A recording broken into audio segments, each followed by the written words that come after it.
Well, on the occasion of Mother's Day, I thought it might be interesting to explore one of the world's most unusual religious examples of motherhood, the birth of Buddha.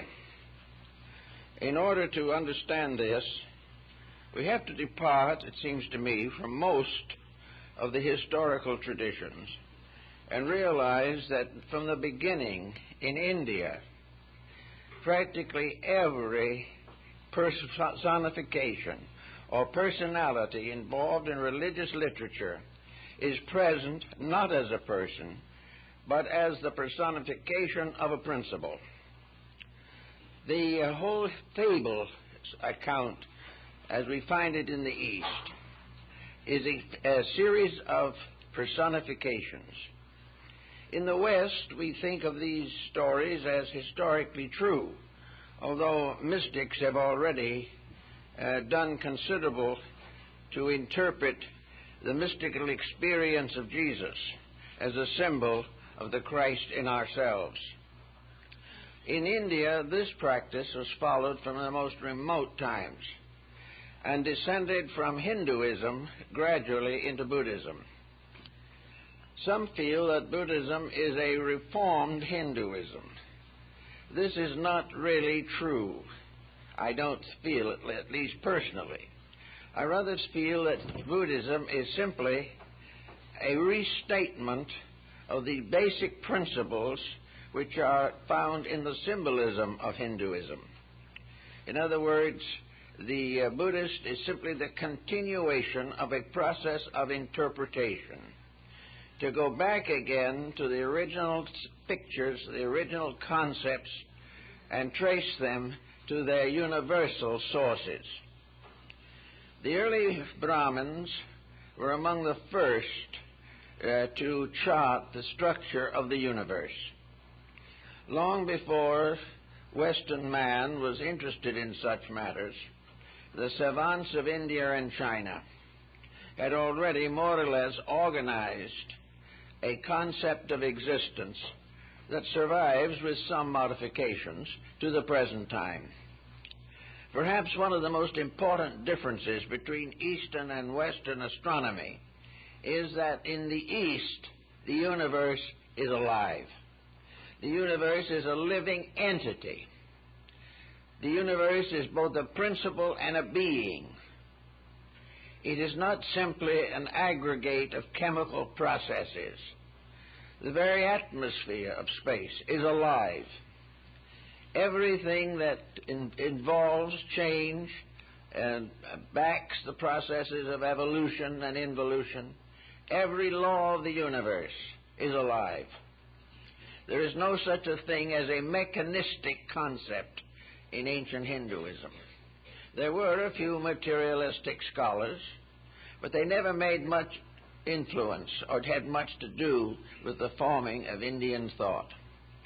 So we have the universe conceived as an entity, a vast being whose body nature is and God the soul. Everything is ensouled by a divine power. Everything is a manifestation of an infinite invisible. So the universe becomes the great symbol of the eternal from which it emerges.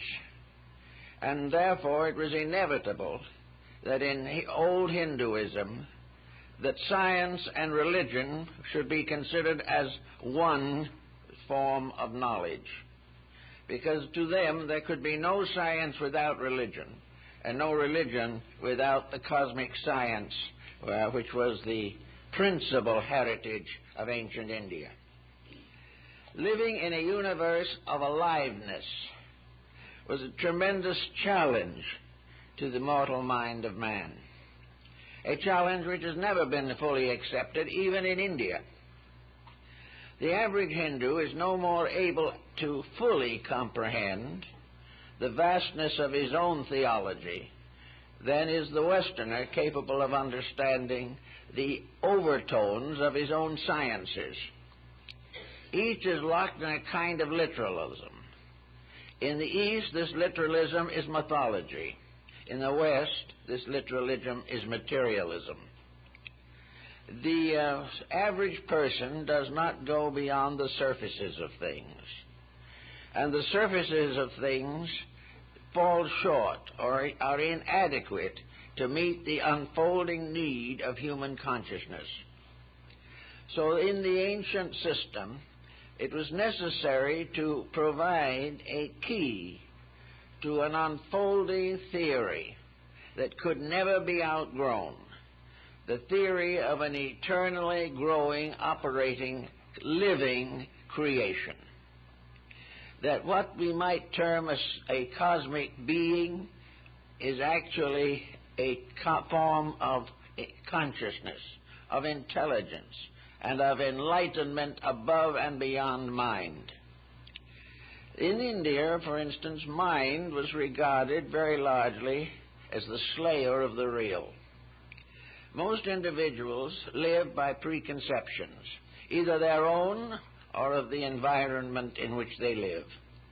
We are taught these preconceptions from society, from schools, from practically every contact we have with each other.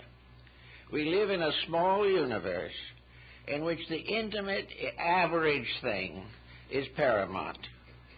Most human beings live from the cradle to the grave without really having an abstract thought about themselves or anything else. They do not live in a vast world of living powers. They live in a store, in a marketplace, in a trading center. And their lives are fulfilled in the daily tasks of continuing an existence which really has very little substance behind it. The existence of trying to get out of this life as comfortably as possible. This is the primary concern of some. For others, the concern is to have as much as you can while you're here, although fully realizing that you cannot take it with you. Now, in Asia, these concepts were not so real as they are here. It's true that in India and China and most of the Asiatic countries, there were very extravagant personalities. There were nobilities that were wastrel from the beginning. There were many who amounted to little or nothing, and many of the very wealthy were among the poorest citizens of the East. These things were all true, and are true even now.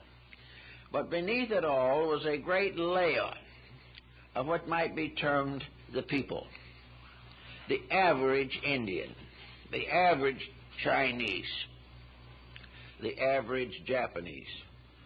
He belonged to a great structure of believing, and on his own level, he examined more closely than his peers the type of inward life with which he had been endowed. It was this contemplation of internals and eternals that resulted in India producing an almost complete race of sages, holy men, ascetics, yogis, those who were struggling to make the invisible on the inside more real and give them a victory over an exterior which was difficult, sad, and problem-bound. It has been estimated that at the time of the taking over of India by the present democratic regime, that there were more than 9 million self-appointed religious wanderers. These were not all foolish people. They were trying to find out something. What they were trying to find out was in their sacred books, but they never had realized it. It constituted a different approach to reality, a different way of measuring life and measuring success. We have it in the West in monastic orders, which particularly in early centuries of Christianity were very powerful. In these monastic orders, human beings turned from the temporal to the eternal and found in this a strange mystical fulfillment, something that the temporal world could not bestow.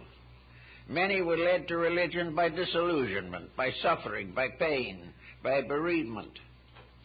All these things led the individual away from the daily and the ordinary into the search for something deeper and more important.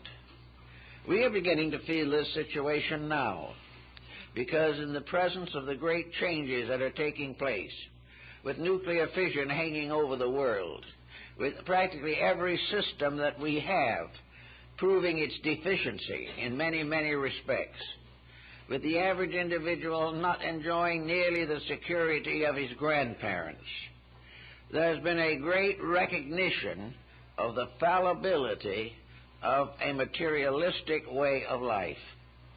And all over the Western civilization at this time, there is a rising of mysticism, of a search for a spiritual value. And more persons are being disillusioned as to the importance of ways which they accepted without question a few years ago.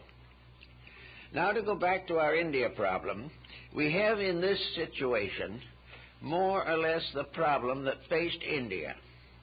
Because in India, the great Brahmanic system of theology was a science based upon a religion.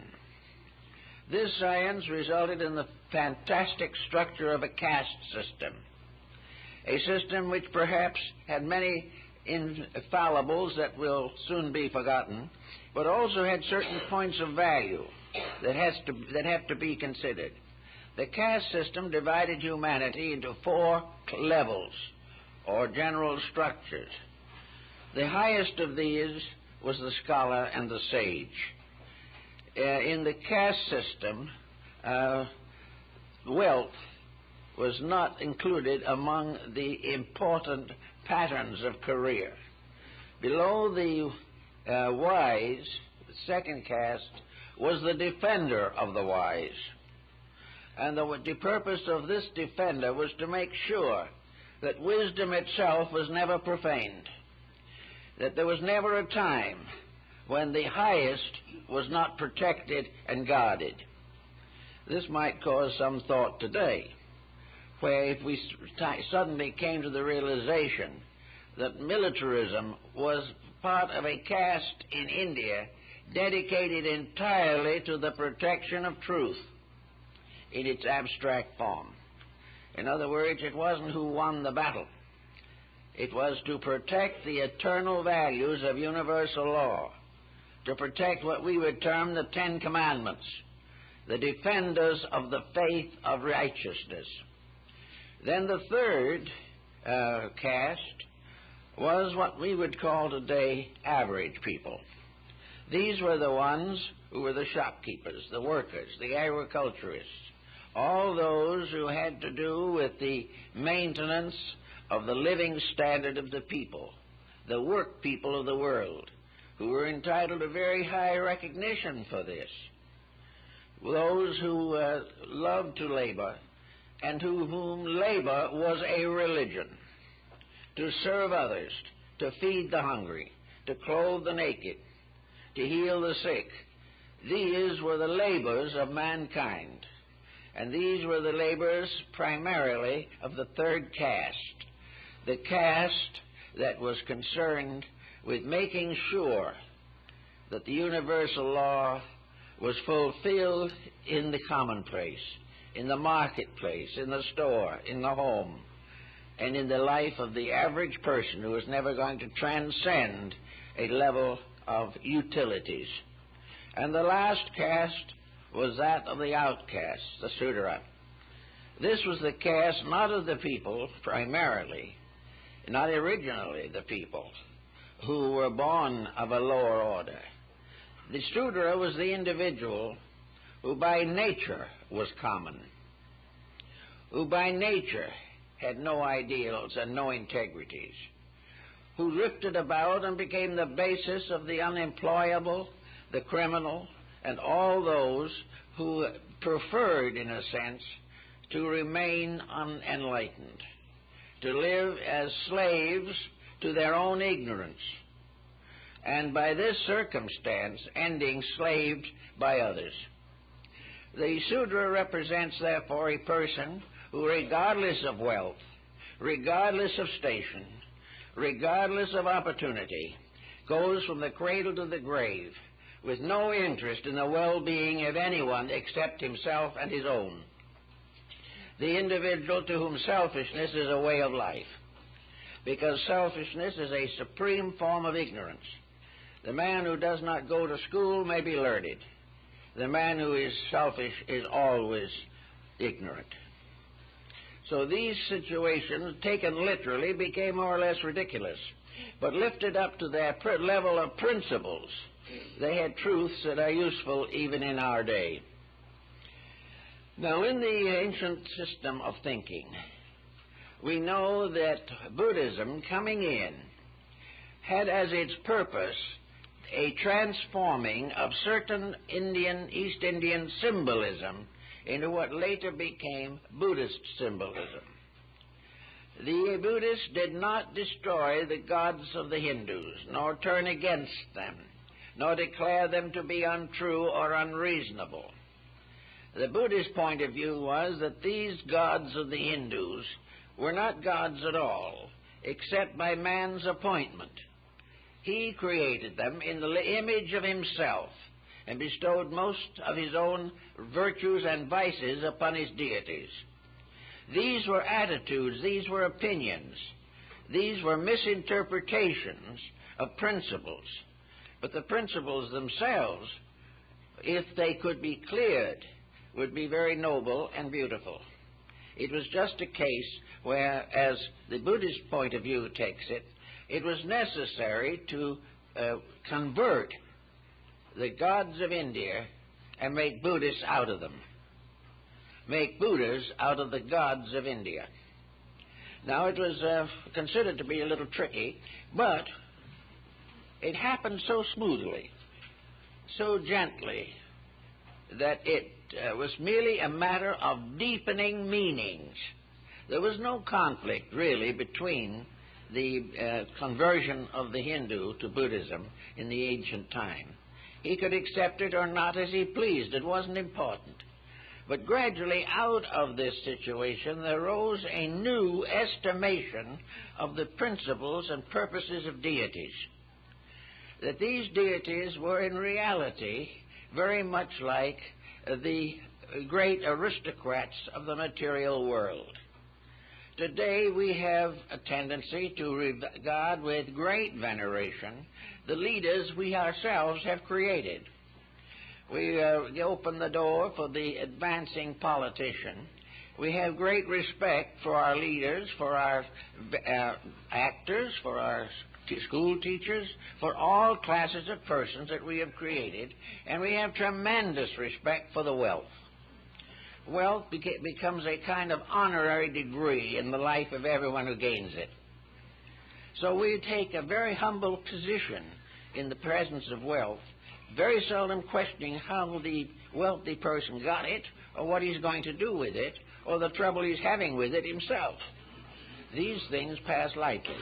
Now, in the Indian system, the old Vedic gods became more or less man-created aristocrats. They were based upon principles that were true. But in the course of time, the believers limited and narrowed down the qualities and attributes of their deities, changing embodied principles into personalities.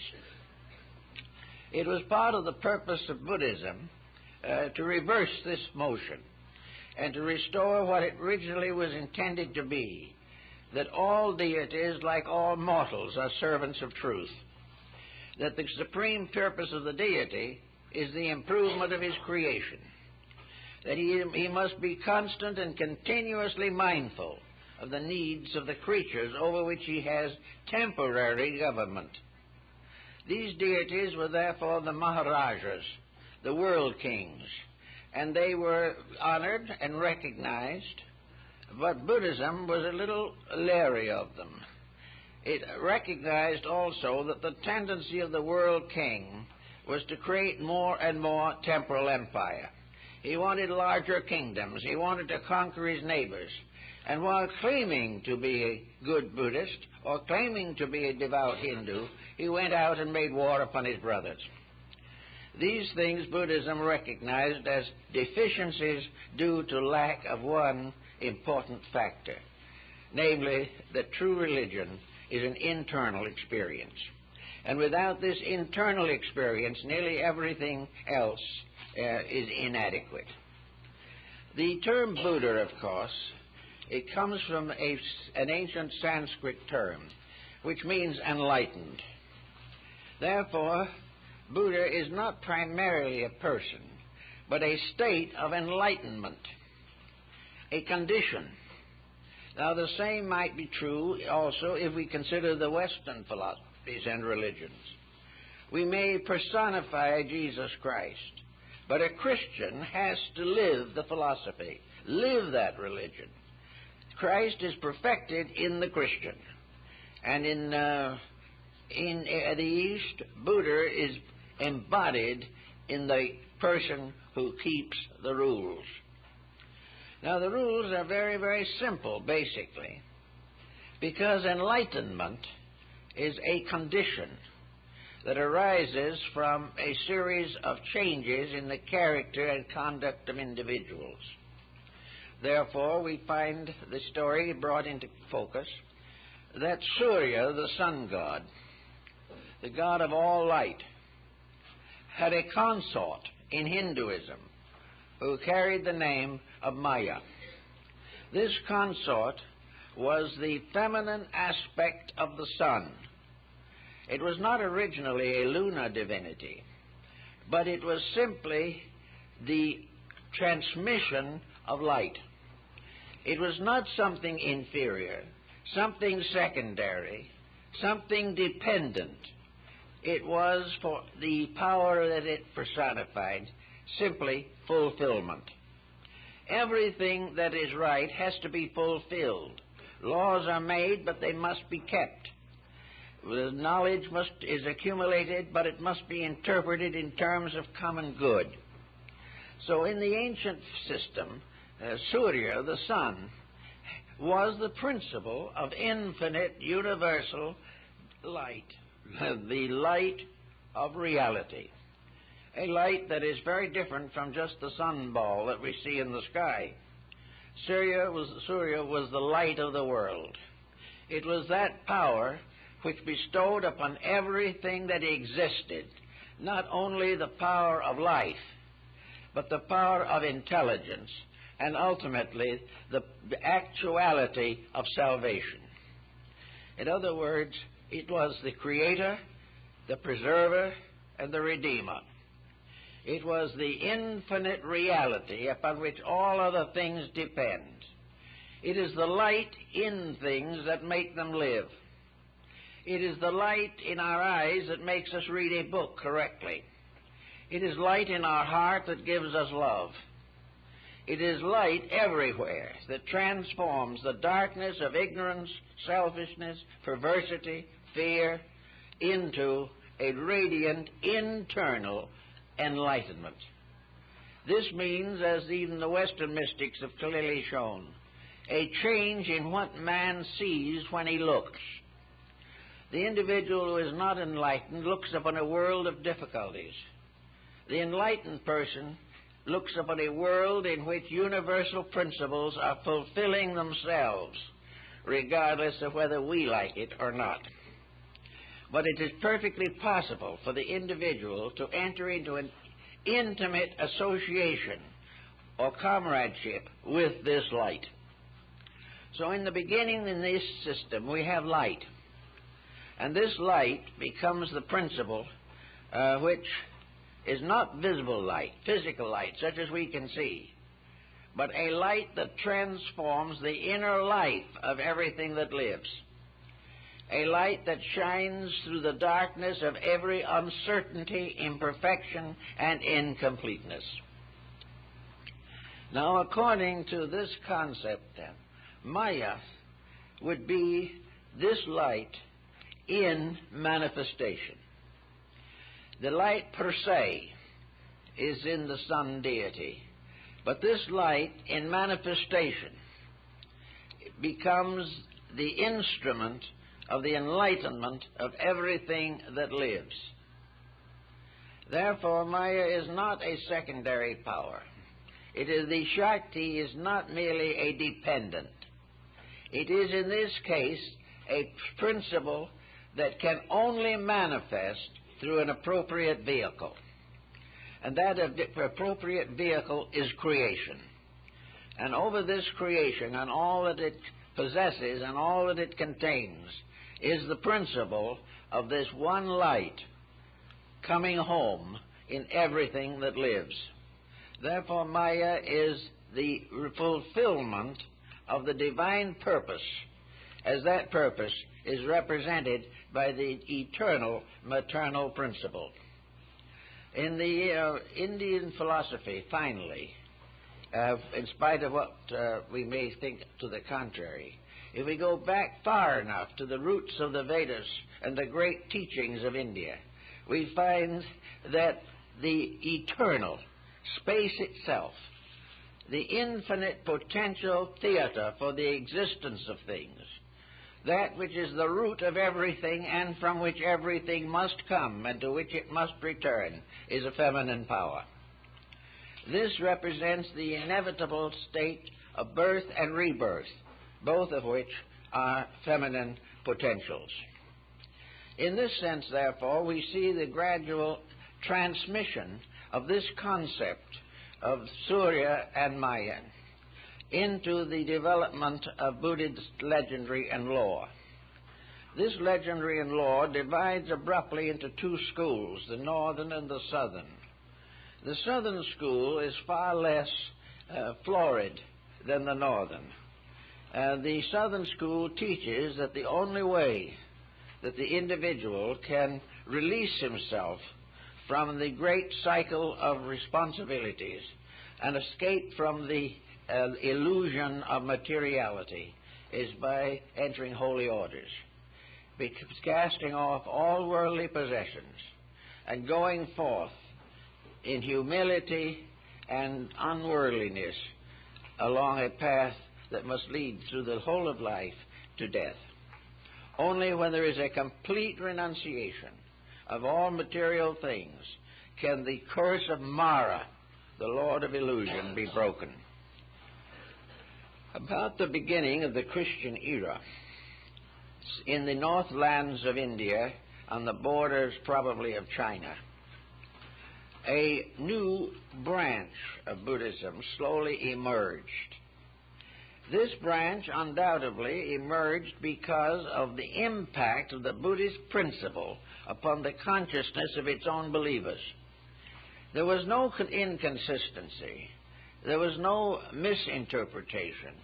There was simply a new realization of relationships in which it became no longer necessary to assume that the great invisible cause, this eternal life, this infinite light, was tyrannical. There was no reason to assume that reality or truth must be cruel.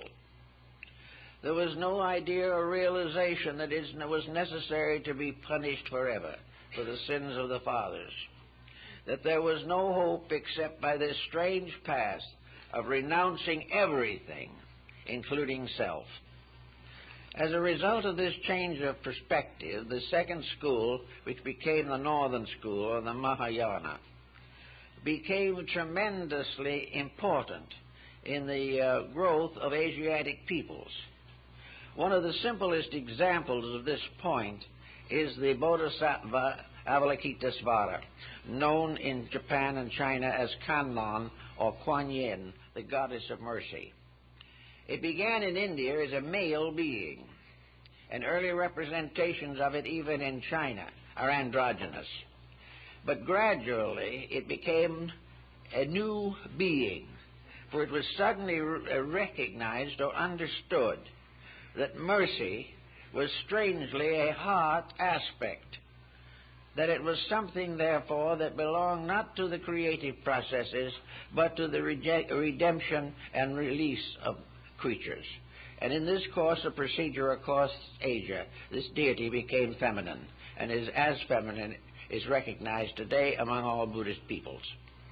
This constant motion, therefore, toward the feminine principle as beauty, as love and of grace, of forgiveness, of kindness, of dedication, resulted in the Northern School developing an interpretation of the Buddhist teaching which is essentially happy, a joyous philosophy, a philosophy not built upon death or martyrdom, or sorrow or loss, but a philosophy based upon fulfillment, based upon the idea that doing the right thing is the most wonderful and radiant way to be happy.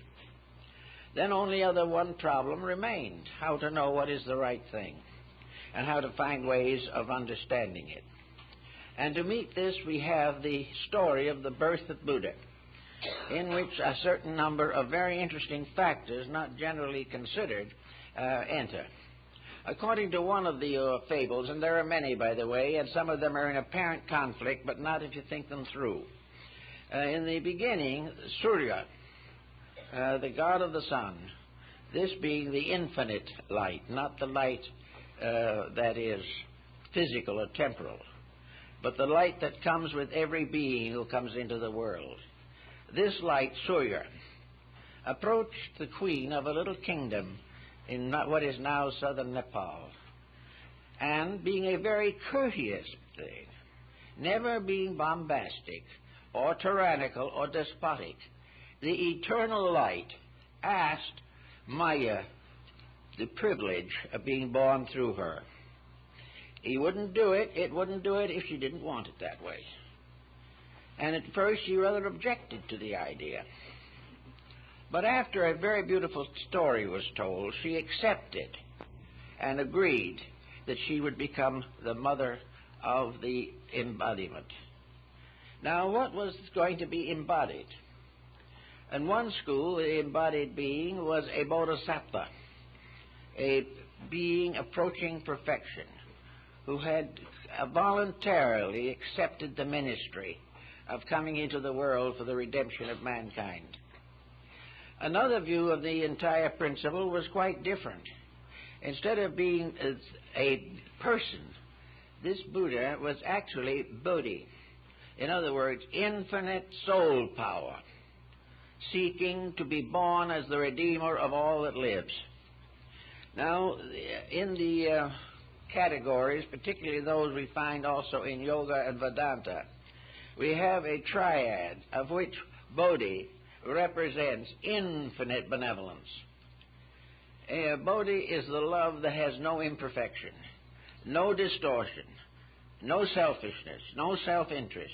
It is infinite love, infinitely manifesting throughout space as the proof of the presence of the divine power. In other words, manifesting always through love. The eternal light comes into the life of the individual. Therefore, the immaculate birth of Buddha is also very symbolical of the immaculate birth of truth in the human soul. This is the purpose of the story. It is that we should suddenly come to realize that we must personally accept the invitation to bring into our own lives and through our lives into the world a manifestation of infinite love. Now, in the story, of course, we have the case of the Immaculate Conception again. The Buddha enters into Maya's body through the right side on a lotus throne supported by an elephant, which was Ganesha, the symbol of wisdom, the symbol of propriety. In the Indian mythology, Ganesha was quite an interesting character who gradually became much involved in merchandising. But the real truth behind Ganesha was wisdom, but wisdom as integrity. Wisdom was useless if it did not create honor. Wisdom was meaningless if the wise were not good. Now, wisdom, assumedly, cannot be attained without virtue. Therefore, worldly wisdom, as we find in the story of Pilgrim's Progress, can't be real wisdom at all.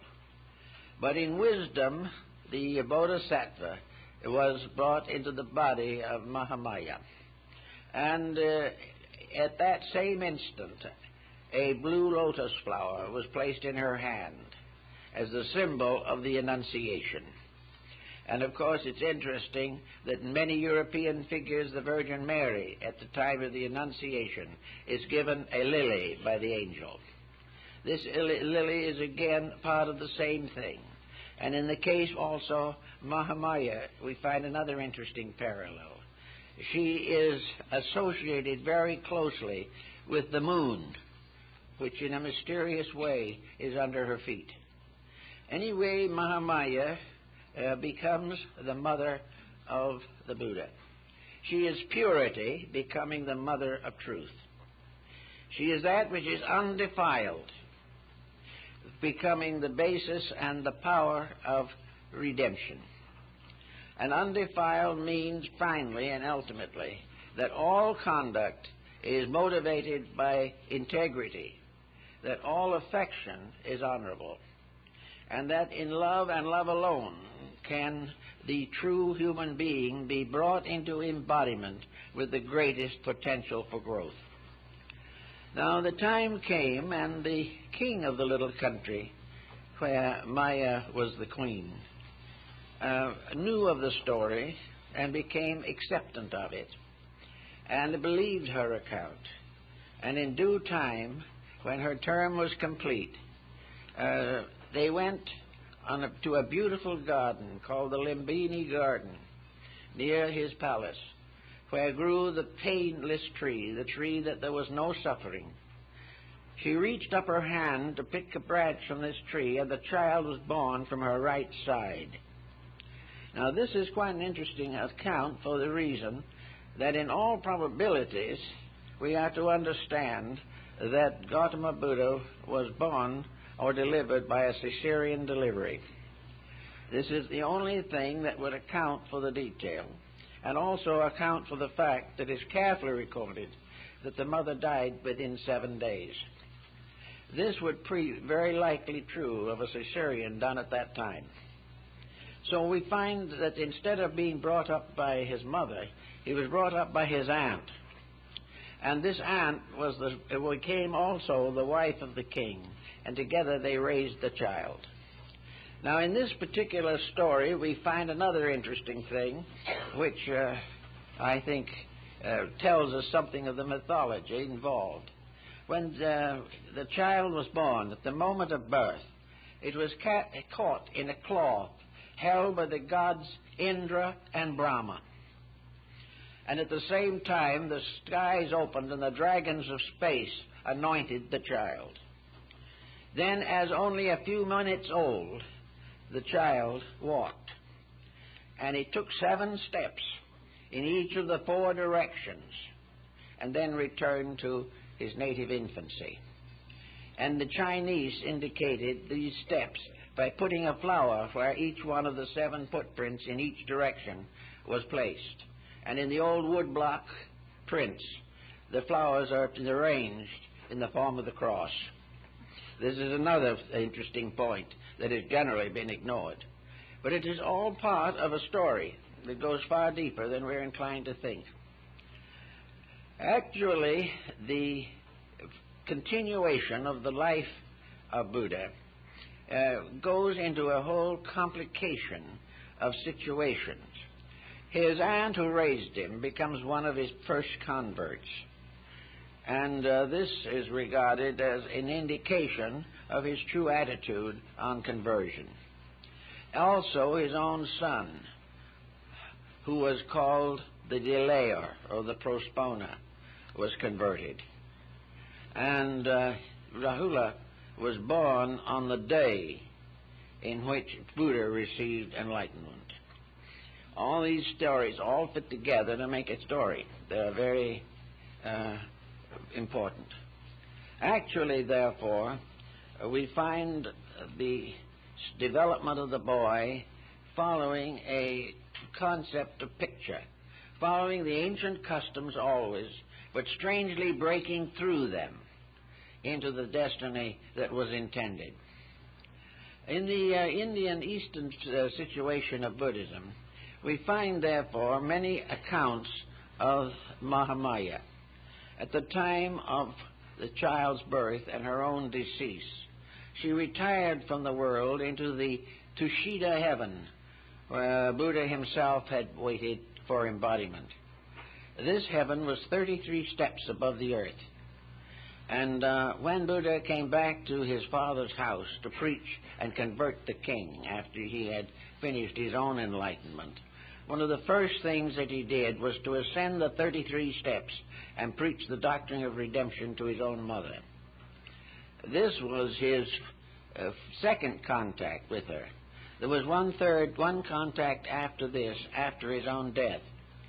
After Buddha died and the disciples had gathered about the great wooden casket in which the body was placed prior to cremation, the mother, attended by celestial beings, descended from the Tushita heaven to mourn for the death of her son. And as she stood beside the casket in prayer and weeping, the casket opened and the Buddha rose to console her. Therefore, he rose from the dead to bless his own mother. These legends and these fables go on and on and on, but they are all trying to tell us something. And it is what they're trying to tell us, it seems to me, that is the most important of all. Actually, in the 8th century A.D., the Buddhist monk Kobodaichi went to China, where he received enlightenment, and where he brought back to Japan a great many relics and sacred things belonging to the Chinese Buddhist assembly. Among the things that he brought back was a tiny image of Maya Bunin, the mother of Buddha. And this image was placed in a little temple that was built on a hill overlooking the city of Kobe, in Japan. And this is called the White Moon Temple, or the Temple of the Lunar Crescent. And this temple is still in existence from the 8th century, and is either now in the Shingon or the Tendai jurisdiction, perhaps both. And every year there is a special and wonderful ceremony given there to honor the mother of Buddha. It is the only temple so dedicated, I guess, in Japan as far as we know, although she occurs in much of the sacred art of the country. But anyway, once a year there's a special ceremony for her at night, and a great procession of followers, both men and women, carrying torches, go up the pathway leading up the side of this mountain to the temple. And it's a very unusual spectacle and very dramatic and moving to see these rows of lights climbing up to the abode of Maya Bunin. Anyway, the entire story now goes back to a series of principles. And I think we all need the realization that mystic Buddhism, esoteric Buddhism, has always more or less held that the whole story comes back to the individual. That the individual, we are all, in one way or another, bodhisattvas in the making. Some have gone further than others, but all, regardless of their estates, are on the way to perfection, on the way to the completion of the universal purpose for which they were intended.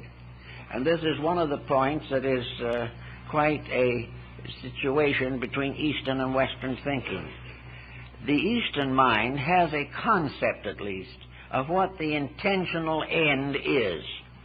In the West, this concept seems to be almost completely lacking. The average individual going through life does not know why things happen to him. He does not know how to handle problems that arise. And when he approaches the end of life, he doesn't know where he's going or what the future holds. In the Orient, conjecture at least, symbolic thinking, has brought certain consolation relating to this type of thinking. It tells definitely that all things, great and small, from the soul in a grain of sand to a great cosmic system or a great galaxy, all is moving triumphantly and inevitably into identity with the eternal light at the source of all. But now this light has to have meaning, or just to say that we are bathed in a great radiance would not be very consoling. But this light, which we don't understand, this infinite life, is the thing that created everything that exists. It is the ultimate of wisdom. It is the ultimate of beauty. It is the ultimate of virtue. There is nothing that exists without it, and nothing that possesses it can cease to exist. All things, therefore, are part of an incredible, inconceivable, eternal value, eternal reality. To try to define this in the simple terms of human experience is vanity. We can't explain it because we have not yet fully experienced it. All that we know of it now will be represented by little sparks, momentary senses of illumination or enlightenment.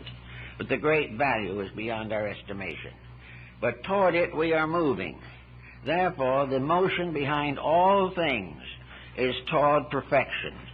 And perfection is reunion with the infinite. Perfection is the end forever of the imperfections which cause mortal existence and mortal strife. Therefore, to the Buddhist concept, the revelation of life is this inner experience, this something or other that we all have to face or go through. Therefore, we can say, if we wish, that mortal persons, men and women alike, are all aspects of Maya Bunan, the mother. We are all mothers because through us truth must be born. We are parents because it is through us that the eternal light must come into manifestation. We will be invited to accept this destiny simply because by so doing we sacrifice nothing that is real, retain everything that has eternal value. Now, some people will say, well, that may be true, but in this eternal pattern of things, all my own personal desires are threatened. I want to do certain things myself. I want to be myself. I want to continue to exhibit my own competitive relationship with other creatures. And that, we would say then, that man declines to become the embodiment of the infinite. He is not ready yet. He must have a little more experience. He must gradually outgrow the illusions which he now regards as important. He must triumph over his own weaknesses, his own inabilities, and his own fallacies. Now, this is also more or less conditioned in the life of Buddha by the illumination scene. Buddha became a holy man. He became a searcher after truth. In the carvings and sculpturings of him, we see some in which he is nothing but skin and bones because he has fasted in search of reality. Everywhere he has sought truth. He has had the visions of the sick and the dying and the ignorant persons. He has renounced his kingdom. He has renounced his family. He has gone alone in search of the reality of life. Therefore, finally, in the great illumination scene, we find that he gains that which was the fulfillment of his original purpose. He is surrounded by the beings who have gone before him and who have found the way as he has found it. He has kept the truth. The deities of darkness, Mara, the principle of illusion, retires under the earth. Temptation fails. He is beyond all temptation, and in that way, in the silence of the night, he attains the Buddhahood. Having become the Buddha, he gives the rest of his life to the ministry. Now, the Buddha is in each individual a factor which may be called Bodhi. Bodhi is enlightenment, luminosity. Bodhi is power of soul. Now, the soul is a symbol of a link as Walt Whitman has also poetically mentioned, is a link between spirit and mind. The mind, which can be and often is the slayer of reality, represents worldliness brought to its highest capacity in the scholar, in the sage. It is this sage which in the one part of the story we find casting the nativity of the young prince, recognizing his divine destiny and regretting that he cannot live to see it, so that he becomes a teacher but cannot behold the glory of the great fulfillment. Moses was able to bring the children of Israel to the gates of the promised land, but he was not permitted to enter. All these fables go back to the human consciousness itself. We have here then the individual attempting to understand an embodiment of a divine power within himself. It is really not exactly that either. You have to hunt for just the right words. It is not that it is embodied at that time, because it is always there. But the embodiment becomes apperceivable. The individual becomes aware of this embodiment. So it is assumed that the embodiment takes place when awareness of it is achieved. But it is there all the time. It was the seed of it, the Buddha seed, was there while the spirit was itself still merely an atom in space. So in the story, each individual has to become the immaculate parent of truth.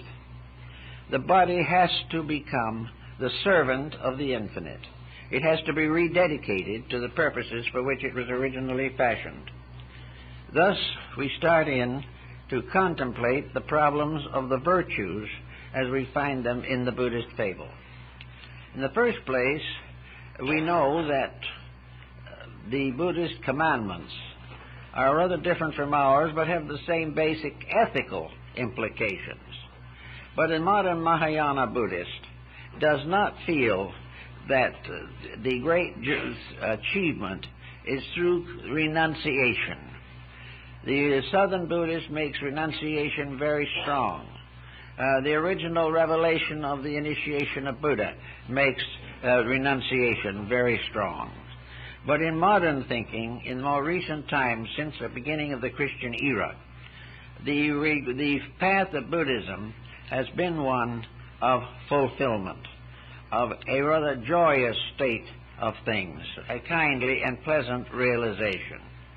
This realization is that the search for virtue is a joyous kind of dance. It is not some burdensome, frustrating, tiring thing. One thing that makes it more simple is that the light we seek cannot come until we are tired of the things that hurt. Hurting is a kind of prodding. Hurting is a continuous statement of our own ineptitudes.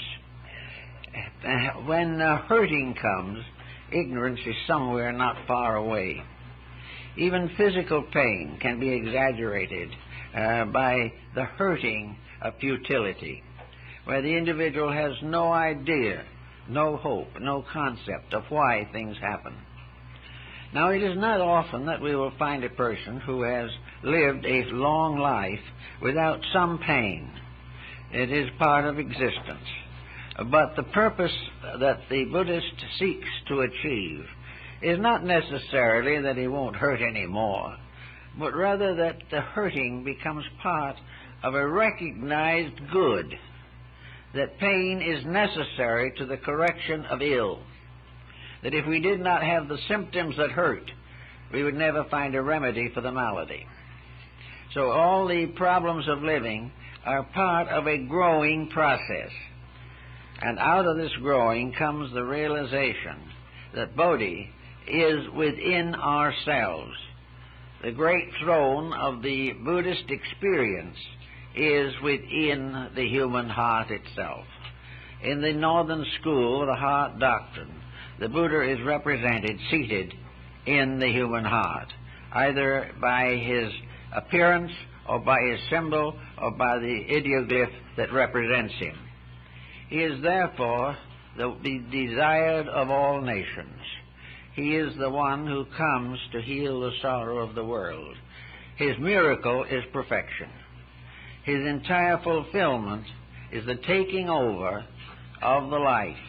And in this taking over, every person who accepts the ministry is in a sense a Shakti.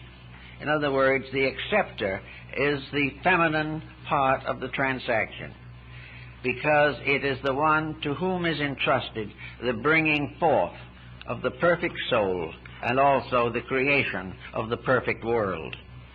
The birth of the perfect soul is a symbol of the final redemption of the entire cosmic system. It is part of a great plan that goes on. And those who today perhaps are a little sad and a little troubled and a little tired by the difficulties of the times may also bear in mind that if they look closely, they will see that every mistake that is made brings a correction closer. Little by little, we get tired of our own unnecessary misfortunes. Little by little, we are going to recover from the false systems which we have now instituted as part of our way of life. But in Northern Buddhism, there is no war against these principles. The individual is not told to get up and carry a banner. He's not going to picket something. He's not going to be an activist and shoot somebody. This isn't the way it's done in the Buddhist philosophy of life. The Buddhist philosophy will never avenge himself by hurting others. As one example of that was in the case of the Buddhist problems in Burma, where at one time in Burma and in the Indo-Chinese republics, the Buddhist monks protesting against tyranny committed suicide, burned themselves to death, but did not injure anyone else. This was a peculiar point.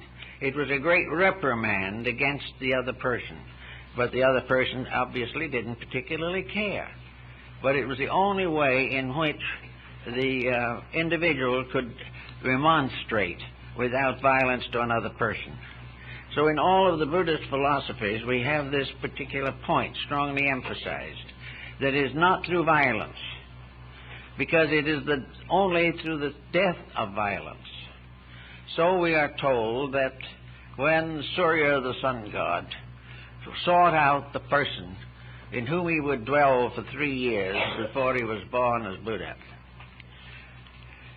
he found this pure wife of the Indian king. She was, again, the virgin, the symbol of purification. In this case, she was to be the anointed instrument of the embodiment. Her purity, therefore, becomes a symbol of the purity of all the Shakti that have to become involved in the bringing of the world Savior. In other words, only to the pure of heart can the mystery come. Only to those who by nature have quietly and lovingly improved their own characters. Only through such persons can the Bodhi power within themselves be released. The release of this spiritual value can never come through hate, through war, through strife, through corruption, through dissipation, or for any reason other than that the person through whom it comes has achieved internal purity. Now, purity in Buddhism means freedom from illusion. Purity is the individual who cannot be led away by falseness. Therefore, there is something about it, as in the case of some of these Christian legends also.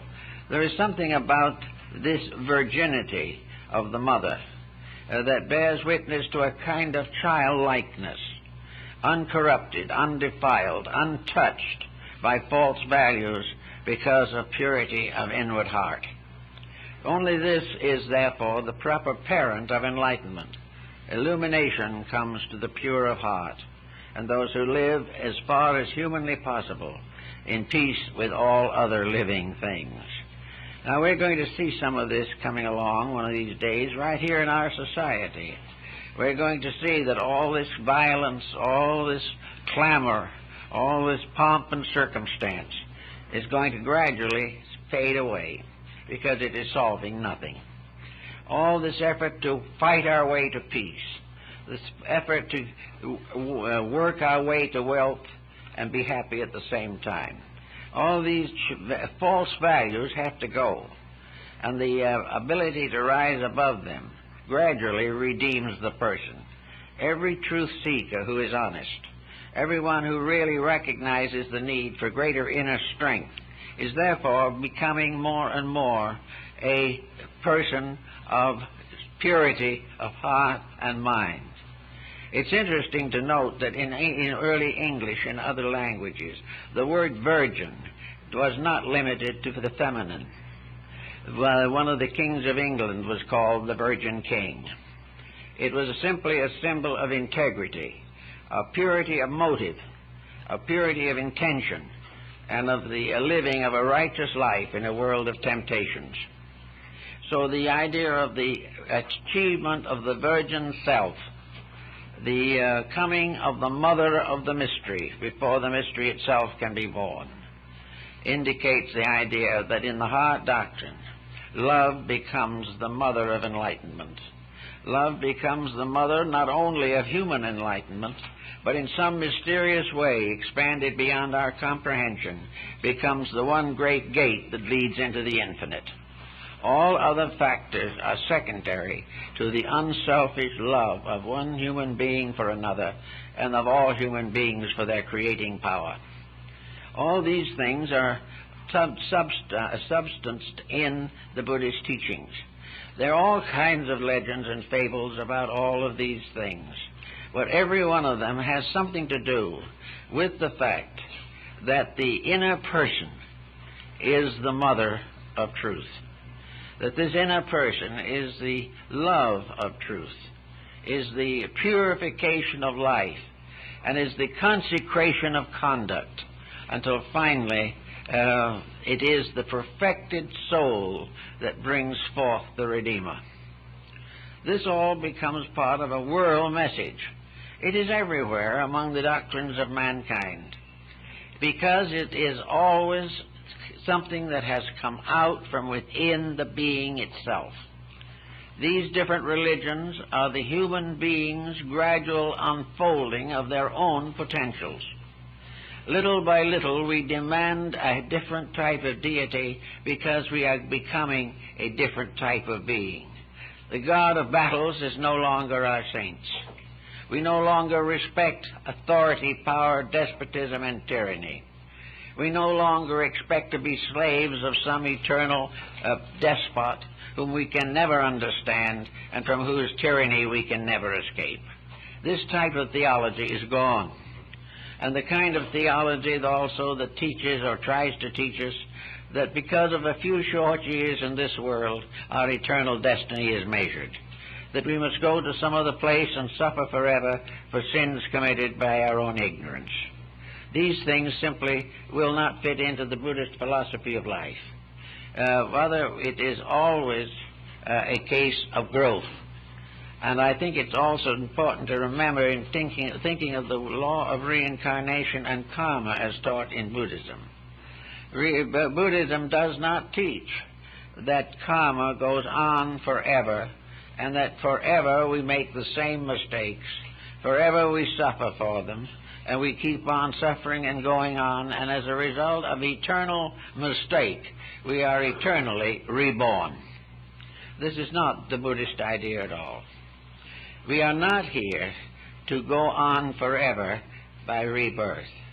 We are here to release ourselves from the wheel of the law by transcending the level of living which caused the mistakes. In other words, we are not punished but once for any one thing. And punishment is not necessarily painful. Punishment is recognition of realities. And the individual who outgrows a fault corrects it. He does not have to be tyrannized forever. The end is not punishment. The end is revelation. When the individual sees the reasons, understands them, and corrects them in himself, he is therefore in that time released from the wheel of karma. He is released from the wheel of rebirth. The enlightened soul only returns by voluntary intent.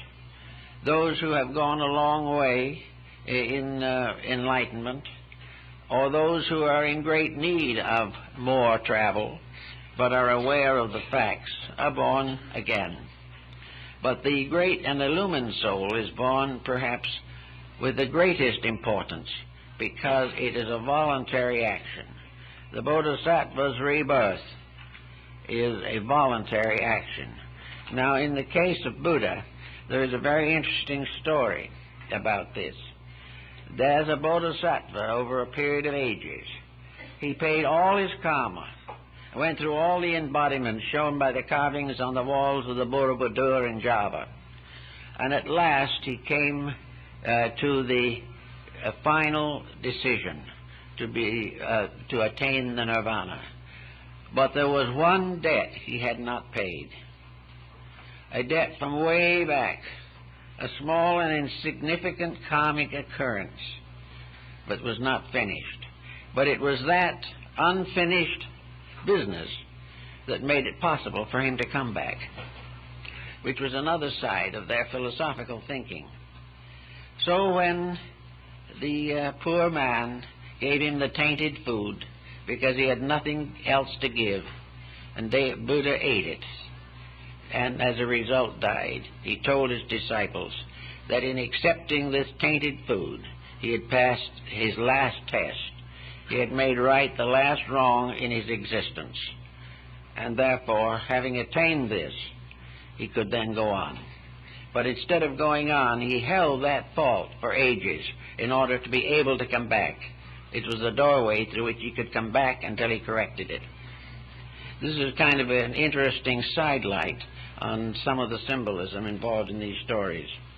One of the most beautiful stories, I think, of that, of course, is the Bodhisattva doctrine of Northern Asia.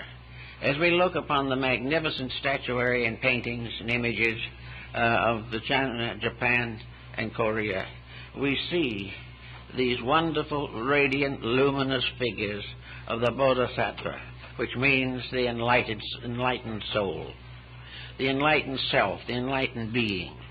The Bodhisattvas are the ones who have gone all the way except the last step. And there is a story of the Bodhisattva Kannan, or Kuan Yin, that at last, having gone through all the sorrows of life, having been reborn in every kingdom in order that it might know the pain of living things, having taken the obligation of harmlessness to all that lived, this being was now able to face perfection.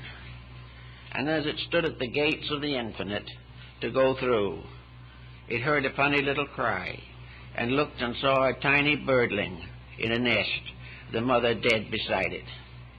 And in that moment, the Bodhisattva took the great obligation of renunciation, and took to itself the vow that it would not attain the liberation or accept it until it could take every living thing, including the soul of that little bird, with it into the infinite.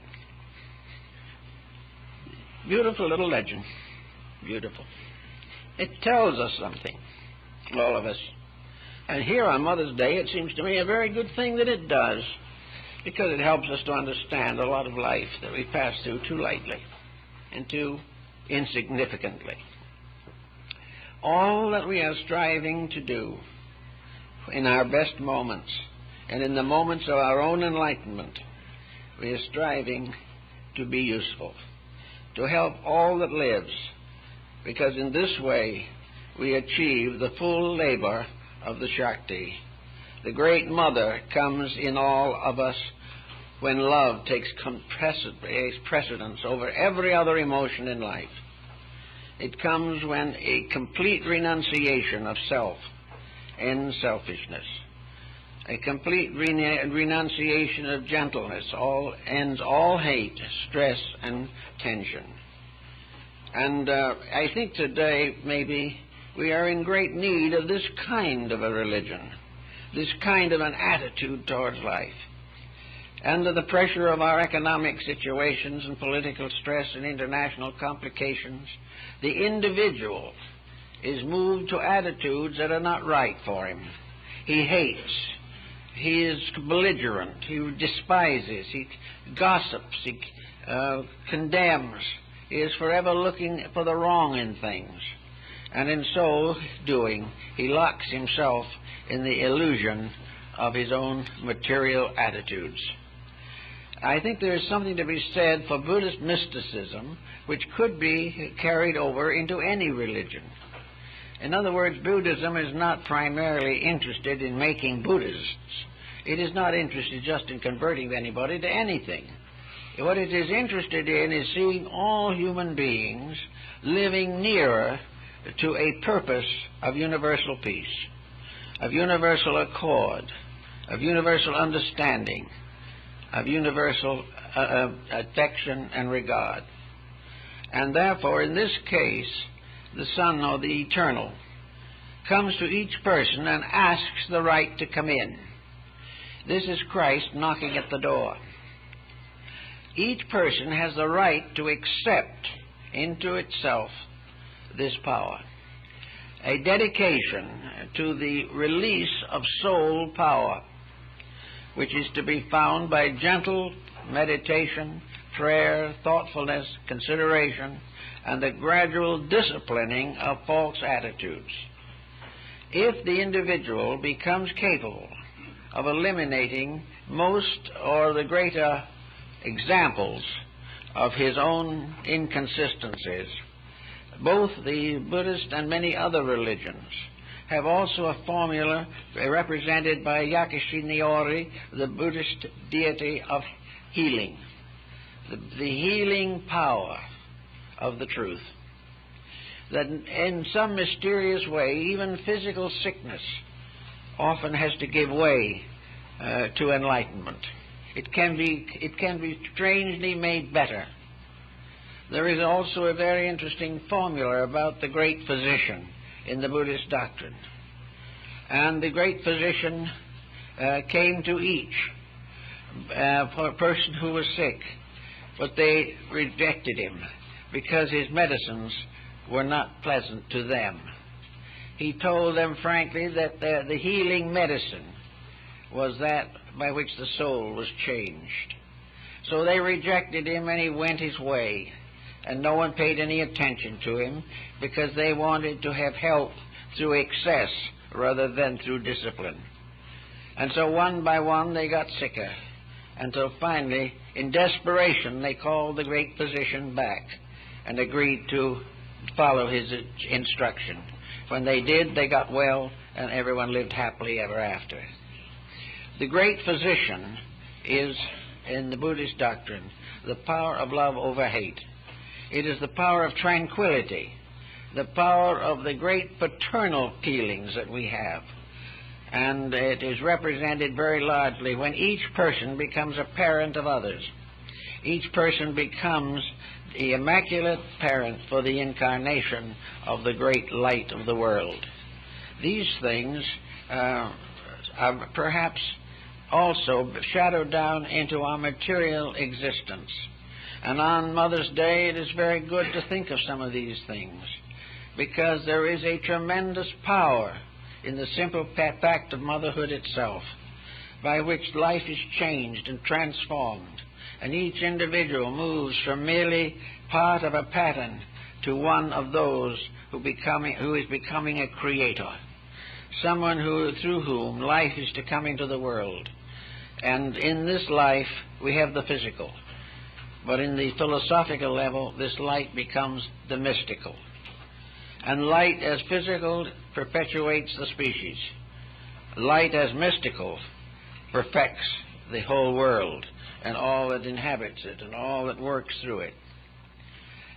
So on this day, let's be very grateful for those who have brought life to this world through the natural laws of maternity, and also realize that this embodiment is a symbol, a very beautiful and wonderful symbol, in which the cherishing of life in which the mystical experience that the individual goes through in the process of bringing forth a physical child is in a mysterious way surrounded by the presence of universal laws and principles which also have to do with the production of the soul. This human soul is born through the mind and through the body. It is precipitated from the spiritual life of the individual. It becomes finally the heir to all the ages, and it is the child that will never be a pain to its parent.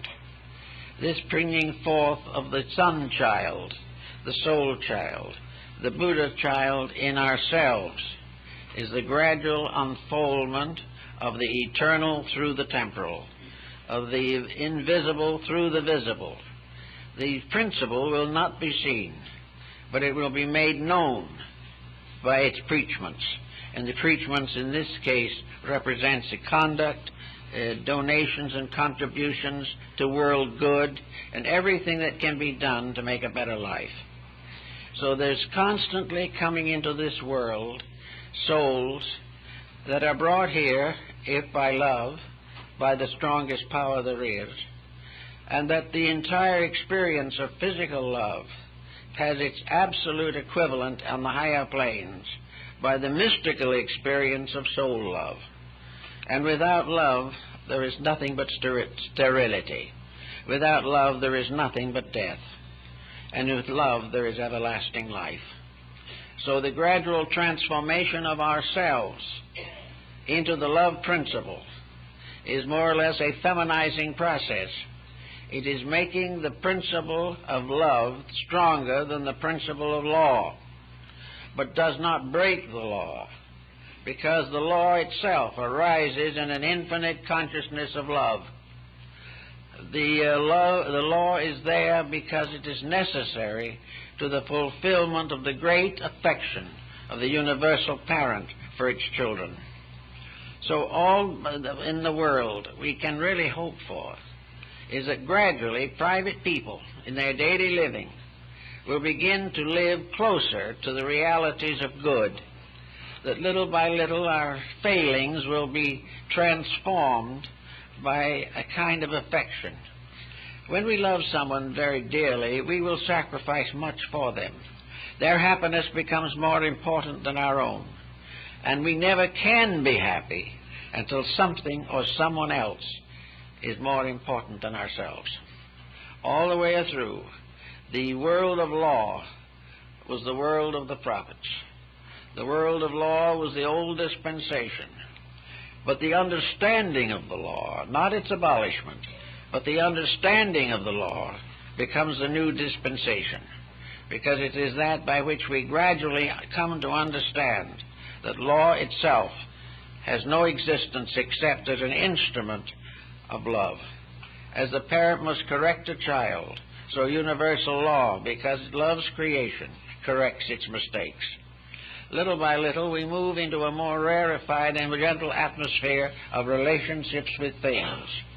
We are no longer quite so heavily indoctrinated with the passing moods and attitudes that make up most of our lives. It is a good thing, perhaps, in this day of the year when we become very much remembering of our parents and those that we known, and we remember the half-forgotten and the half-remembered. It is nice to realize that this whole pattern, everything involved in it, is nothing but divine love coming to age in the human being. And also that when the human being becomes an instrument of the divine love, then the solar system is in order. And all the worlds that are continue to fulfill their destinies under the loving care of infinite life, light, and truth. These things, if we think about them, may help us to have a little happier day today and look forward to something nice tomorrow. Thank you very much.